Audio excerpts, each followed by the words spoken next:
नमस्कार। बात बेबात के लिए मैं कौशिक। बिहार विधानसभा चुनाव को लेकर के सभी लोग रणनीति बना रहे हैं, तो रालोसपा भी पीछे नहीं है। रालोसपा के लोग भी रणनीति बनाने में लगे हुए हैं। बिहार की जनता के लिए इनके द्वारा क्या लेकर के आना है और क्या एजेंडा है इनके पास, चलिए जानते हैं रालोसपा के लोगों से। जी, क्या एजेंडा है आप लोगों के पास बिहार में? देखिए, आज सबसे पहले अगर सारे लोगों की ज़रूरत जो है शिक्षा हमारा एजेंडा होगा, जो पहले से रहा है, और हम शिक्षा के ऊपर काम करेंगे। उसके बाद शिक्षा से ही हमारी बेरोज़गारी दूर होगी, शिक्षा से ही हम अच्छे मेडिकल्स होंगे। अच्छे मेडिकल्स की ज़रूरत है हमें। हम अपने मुद्दे से ना हट करके अगर इन मुद्दों पे बात करें, और यही हमारा मुख्य मुद्दा होगा इस बिहार विधानसभा चुनाव में, जो हमारी सरकार इस रणनीति पे ही काम करे और इसी रणनीति पे आगे भी काम करेगी। बातें तो सभी लोग करते हैं जी, चुनाव से पहले। जी, चुनाव से पहले की बातें नहीं है। आप जानते होंगे हमारे राष्ट्रीय नेता उपेंद्र कुशवाहा जी ने सांसद रहते हुए, कैबिनेट मंत्री रहते हुए भी इस मुद्दे को उन्होंने उठाया था। शिक्षा सुधार रैली उन्होंने की थी। आप ये जाके यूट्यूब पे भी देख सकते हैं कि उन्होंने किस तरीके से शिक्षा पे काम किया है, और शिक्षा ही हमारा मूल रूप से हमारी रणनीति का सबसे बड़ा वो होगा। कहीं स्थिर नहीं रह पाते उपेंद्र कुशवाहा? नहीं, ये तो देखिए, जो स्थिर रहने की बात है, नीतीश कुमार पार्टी में थे जब हमारे राष्ट्रीय अध्यक्ष उपेंद्र कुशवाहा, तो उस समय जो ये चाहे शिक्षा के लेकर हम लोग चल रहे थे, तो ये इन्होंने चलने नहीं दिया। इसलिए हम लोग अपने अलग कर रहे हैं, और शिक्षा के मुद्दा पर और बेरोजगारी के मुद्दा पर ही हमारा एजेंडा रहेगा। आप जिस तरह से पूछें कि इलेक्शन से पहले तो सब कोई बोलता है कि ये हमारा मुद्दा रहेगा, इसके बाद नहीं रहेगा, ऐसा नहीं है। जो हम लोग कहते हैं वो करते हैं। आखिर क्या कारण है कि एक जगह नहीं टिक पाते हैं? करते हैं, कहते हैं और करते हैं, कहीं ना कहीं असंतुष्टि होगी तभी तो। हाँ बिल्कुल। देखिए, क्या होता है, कई बार जब पार्टी में लोग कुछ काम करना अपने तरीके से चाहते हैं, लेकिन पार्टी का प्रेशर होता है, जिस पार्टी से जुड़े हुए होते हैं, अपना खुल करके उसमें आदमी बेहतर नहीं दे पाता है, जिसके कारण उन्हें पार्टी में बदलना पड़ता है। और जैसा कि सर ने बताया कि शिक्षा को लेकर के एक चीज़ और इसमें मुद्दा है, कॉलेजियम सिस्टम को लेकर के भी उपेंद्र कुशवाहा ने आवाज़ उठाया। इसको लेकर के भी जब वो स्टडी मिनिस्टर थे तो बहुत सारी जो है उन्होंने रणनीतियाँ बनाई, और शिक्षा के बारे में तो बहुत सारी बातें हैं जिसको लेकर के शिक्षा और कॉलेजियम सिस्टम, इन सारी चीज़ों को लेकर के इस चुनाव में जो है अपनी रणनीति को तैयार करना है, और हम लोग बाकी सब लोग बैठ करके इस चर्चा भी कर रहे हैं। इस बार कहाँ होंगे उपेंद्र कुशवाहा? इस बार जैसे हैं वैसे हैं। जैसे मतलब कहाँ? महागठबंधन है जो, उसमें सभी नेताओं का होड़ है, वहाँ वहीं पे महागठबंधन में होंगे? जी, अभी महागठबंधन में है, महागठबंधन है। ये तय है? तय है। एनडीए में नहीं जाएंगे? नहीं जाएंगे। एनडीए ने नकार दिया क्या उनको? ऐसा एनडीए ने उनकी सुधि नहीं ली? नहीं, एनडीए की बात करने की जो बात है, अभी हम पूरी तरह से जो है महागठबंधन के साथ मजबूती से इंटैक्ट हैं, इसमें नो बट दैट कुछ भी नहीं है। और माननीय उपेंद्र कुशवाहा जी अभी जिस रास्ते पर चले हैं, बिहार के जनता की मांग माननीय उपेंद्र कुशवाहा की खोज है। लोगों का डिमांड है 15 साल बनाम 15 साल की जो बात की जाती है, उस दरमियान जो है हम ये कहना चाहते हैं कि जब नीतीश कुमार की जब सरकार बनी थी, 15 साल लालू यादव को जो सरकार चल रही थी, उस समय 15 साल का हवाला दिया गया कि बहुत यहाँ जंगल राज है। उसी जंगल राज को पुनः जो है अभी प्रेजेंट में आप देखिएगा जो स्थिति चल रही है, जो नीतीश बाबू की जो सुशासन की सरकार कही जाने वाली, इस सरकार में कितना जो है विकास हुआ है आप भी जानते हैं, हम भी जानते हैं, और बिहार की आम जनता जानती है। आप ये देख सकते हैं। अच्छा, ठीक है। कहा जाता है कि सीटों के बंटवारे में इनके साथ अन्याय होता है, जिसको लेकर के ये नाराज़ होते हैं। देखिए, सीटों का बंटवारा अगर पुराना इतिहास देखें और अभी देखें, तो सीटों का बंटवारा हर नेता चाहता है कि हमें बराबर हमें सीटें मिले, जो हमारा हक है हमें मिले।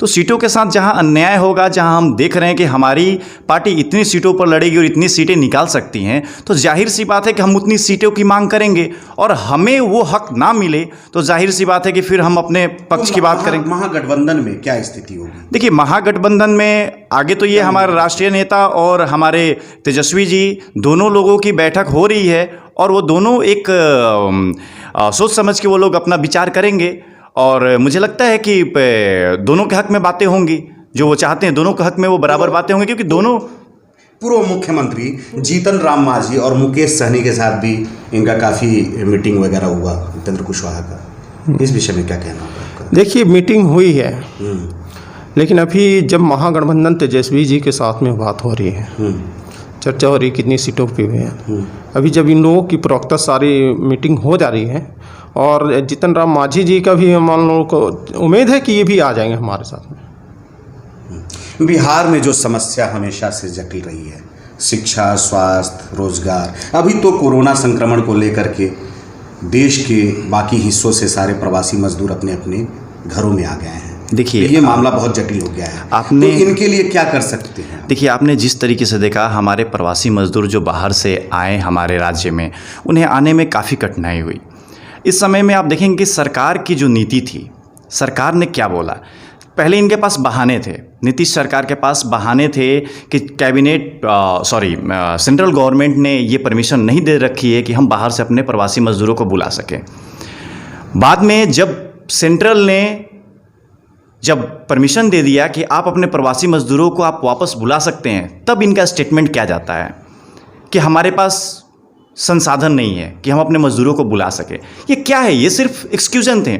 बाद में जब राजनीतिक दबाव पड़ने लगे, पप्पू यादव जी ने बोला कि हम इतनी बसें देंगे, तेजस्वी यादव जी बोलते हैं कि हम इतनी बसें देंगे, तब इनके ऊपर इतने दबाव आए, तब जाके इन्होंने अपने प्रवासी मजदूरों को बुलाना शुरू किया। और इसका मुख्य कारण था कि हमारी मेडिकल सही नहीं थी। इन्हें ये डर था कि हम ये संभालेंगे कैसे, इनकी तैयारियां नहीं थी इस पे।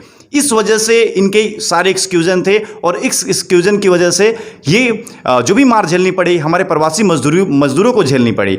आज आके हमारे राज्य में सब बेरोजगार पड़े हुए हैं, किसी के पास कोई रोजगार नहीं है। हर बार एक नया नया दाव ठोकते हैं। पिछले चुनाव में इन्होंने बोला था चीनी के जितने भी कारखाने हम शुरू करेंगे, ये हमारे मोदी जी ने बोला था। फिर से वही मुद्दा, फिर से वही बात, आखिर कब शुरू करेंगे? अच्छा, सरकार में उपेंद्र कुशवाहा भी रह चुके हैं। सरकार में उपेंद्र कुशवाहा जी रहे हैं, फिर भी कुछ वारा न्यारा नहीं हुआ। सरकार में जब उपेंद्र कुशवाहा जी रहे, उन्हें शिक्षा राज्य मंत्री का दर्जा दिया गया था। आप जानते हैं कि शिक्षा, आप लोग आवाज उठाते हैं कि बिहार में शिक्षा की स्थिति बदहाल है। बिल्कुल बिल्कुल। देखिए, एक बात बताता हूं मैं, शिक्षा राज्य मंत्री होना एक प्रस्ताव दे सकता है। शिक्षा राज्य मंत्री जब भी वो प्रस्ताव दे सकता है, वो प्रस्ताव पारित नहीं कर सकता है। तो इन्होंने हर लड़ाई लड़ी है। आप कभी भी, मैं बोल रहा हूं कि आप देख लो कि 14 दिसंबर 2018 को उपेंद्र कुशवाहा जी बीजेपी के साथ अपना गठबंधन तोड़ा है। उससे पहले वो बीजेपी में रहते हुए उन्होंने शिक्षा पे आवाज उठाई, और जगह जगह उन्होंने रैलियां की हैं, लोगों से जाके मिला, भागलपुर से लेके अपने पूरे बिहार में उन्होंने रैलियां की, और जाके पटना में हमारी सबसे बड़ी शिक्षा सुधार रैली हुई। ये सब कैबिनेट में रहते हुए, मंत्री पद रहते हुए उन्होंने किया है। उन्होंने सोचा तब तो ऐसा किया। अच्छा, बक्सर के लिए क्या स्थिति है? बक्सर में कहाँ होंगे आप लोग?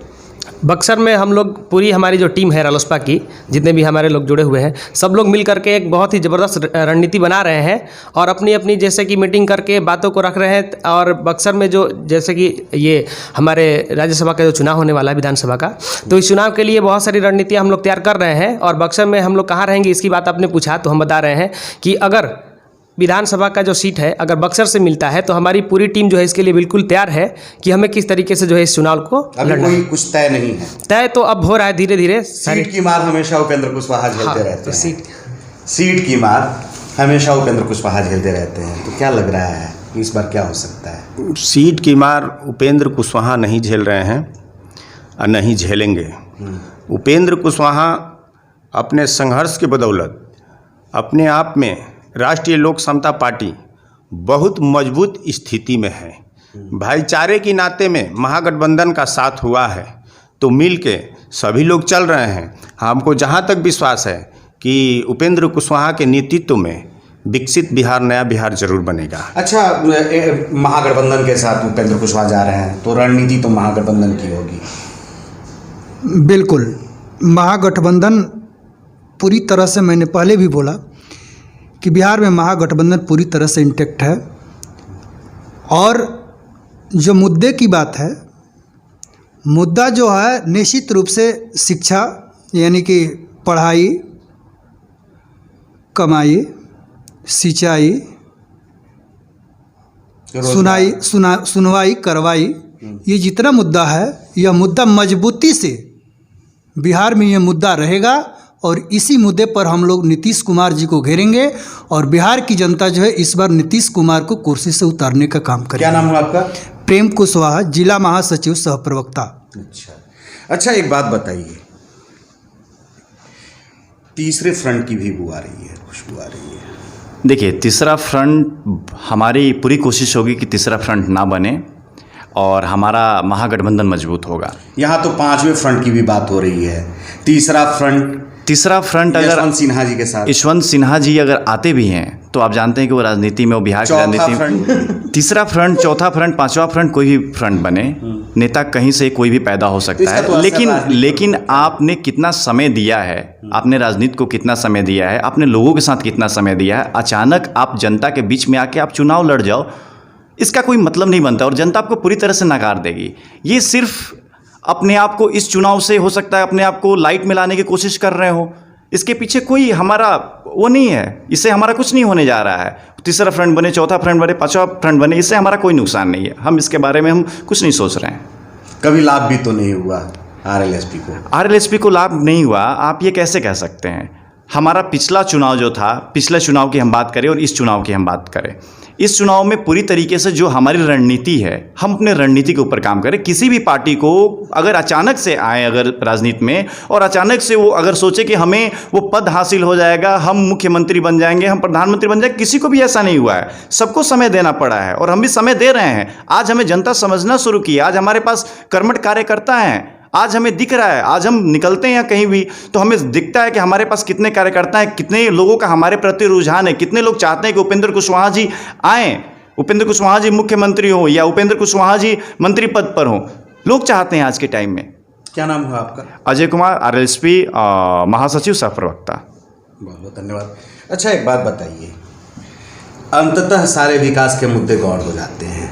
अगर जातीय ध्रुवीकरण पहले की तरह अगर बनता है तो क्या संभावना है? देखिए, हम जात्याता पर नहीं चलते हैं।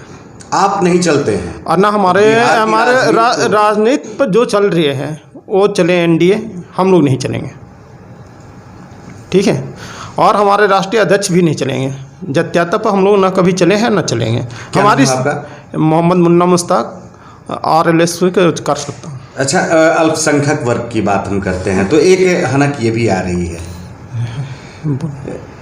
कि असदुद्दीन ओवैसी, जीतन राम मांझी, पप्पू यादव ये एक फ्रंट तैयार कर रहे हैं। अगर असदुद्दीन ओवैसी बिहार में धमक जमाते हैं तो फिर क्या? देखिए, ओवैसी जो धमक बिहार में जमाते हैं तो अभी उनका उतना ये नहीं है। हमारी जहाँ अल्पसंख्यक की बात हो रही है, आपने बोलने अल्पसंख्यक के, हमारा जो यहाँ बिहार में है राजनीति, हमारे राष्ट्रीय अध्यक्ष जो बिहार के हैं, तो हम अल्पसंख्यक का अलग ये होता है और ओवैसी से हमको कोई फ़र्क नहीं पड़ता है। कोई फ़र्क नहीं कोई फ़र्क नहीं पड़ता है जी। क्या नाम हुआ आपका? मेरा नाम संदीप इनफैलेबल है। बिहार की जनता के लिए कुछ अंत में मैसेज आप दे सकते हैं? बिहार की जनता को तो हम यही कहना चाहेंगे कि वो सारे लोग जो है, जैसे कि कास्टिज्म पे चले हैं, इससे थोड़ा परे आएँ और शिक्षित बने और शिक्षा के बल पे जो है अपने सोच और विचार का प्रयोग करें, माइंड का प्रयोग करके और सही लोगों का चुनाव करें। चलिए, बहुत बहुत धन्यवाद जी। अंत में क्या कहेंगे आप बिहार की जनता के लिए? मेरा नाम संतोष गोंड जी है। हाँ। मैं आरएलएसपी में अनुसूचित जनजाति आदिवासी प्रकोष्ठ के प्रदेश अध्यक्ष हूँ। जहाँ तक मेरा मानना है, जो ये सरकार अनुसूचित जनजातियों के साथ जो व्यवहार की है, हमने भी बिहार में घूम घूम के अपने संगठन पे काम कर रहे हैं। बिल्कुल बिल्कुल। शोषण करने का काम की है किसी भी जाति को। नीतीश कुमार जी ने केवल आवेदन के माध्यम से शो करते हैं कि हम एसटी में ला देते हैं। लाना सही बात है, अगर है वाजिब तो लाइए, लेकिन सीट का दायरा बढ़ाइए। मात्र 1% अनुसूचित जनजातियों के लिए नीतीश कुमार जी एक चटनी के रूप में केवल लुभाने के लिए रखे हैं। और रेल का डब्बा जैसे, जनरल जैसे डब्बा है, वैसे किसी भी जाति को ला के रख दीजिए। ये कोई मतलब नहीं हुआ, मायने नहीं हुआ। बिहार में इस समाज के साथ शोषण का शिकार हुआ जनजातीय आवासीय विद्यालय कहीं भी नहीं दिख रहा है। हमने मांग किया है कि आवासीय विद्यालय हो, जनजातीय आवासीय विद्यालय हो, ताकि दबे कुचले लोग हैं शिक्षा से बहुत कोसों दूर है, जो कि इनका बच्चा शिक्षा ग्रहण कर सके। इसका रह चुके हैं उपेंद्र कुशवाहा जी मंत्री रह चुके हैं, लेकिन उन्होंने मांग की इस सरकार से मांग की कि हमको केंद्रीय विद्यालय की भी मांग की। उपेंद्र कुशवाहा उम्मीद है कि महागठबंधन के साथ आप लोग अगर सरकार बनाते हैं जी तो बिहार की जनता के लिए भला। बिल्कुल उपेंद्र कुशवाहा जी शिक्षा की लड़ाई लड़ रहे हैं, कॉलेजियम सिस्टम की लड़ाई लड़ रहे हैं, और सारी विधि व्यवस्था जो गरीब या स्वर्ण समाज के बच्चे भी हैं उनके लिए भी पीछे नहीं है। स्वर्ण समाज के जो गरीब बच्चे हैं, मतलब सर्व समाज के जी, उनके लिए भी वो पीछे नहीं है, उनके लिए भी हक की लड़ाई वो मांग रहे हैं, लड़ रहे हैं। चलिए, शुभकामनाएं आप लोगों के लिए। और बात पे बात किए, मंच पर आप लोग आए, धन्यवाद है आप लोगों को। तो आप लोगों ने सुन लिया, RLSP के ये नेतागण हैं बक्सर स्थानीय स्तर के। इन लोगों ने बताया कि क्या रणनीति है इनके पास। महागठबंधन के साथ उपेंद्र कुशवाहा जी जा रहे हैं, ऐसा इन्होंने कहा। तो शुभकामना इनके लिए भी है और शुभकामना बिहार की जनता के लिए है कि आपको एक बेहतर सरकार मिले। इन्हीं उम्मीद के साथ अब तक ले बस यहीं तक, फिर मिलते हैं नए मुद्दे नए सरोकारों के साथ। तब तक बात बेबात देखते रहिए। अच्छा लगे तो सब्सक्राइब कीजिए, लाइक कीजिए, अपना सुझाव देना नहीं भूलिए। नमस्कार।